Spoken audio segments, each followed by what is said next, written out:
katika hizo nyadhifa.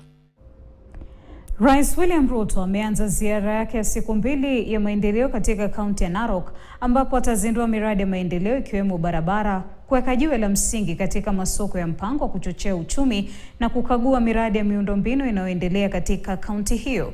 Rais Ruto amezindua ujenzi wa barabara kilomita 59 ya Enengengetia katika kaunti ya Narok inayounganisha Enengetia, Olkorturo, Enkoseru, Olposimoru na Kiptenden, ikitarajiwa kufungua zaidi ya eneo hilo lenye uzalishaji mkubwa kwa kurahisisha usafirishaji wa mazao ya shambani na mazao ya mifugo pamoja na bidhaa nyingine za kilimo.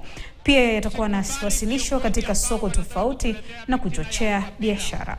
Sisi tunataka tutembee pamoja kama Wakenya, kwa sababu umoja ni nguvu. Wale watu ambao hawana ajenda wanatuuzia sera ya siasa ya mambo ya ubaguzi, mambo ya chuki, mambo ya ukabila, mambo ya fitina. Sisi tunawaambia Kenya hiyo haiko na sisi tena.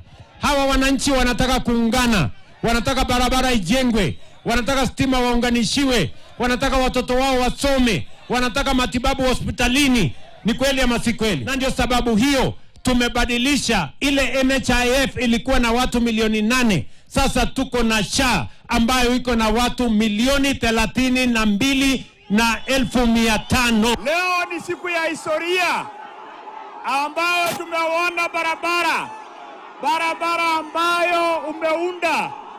Your Excellency, sio hii tu ndio umefanya kazi mingi.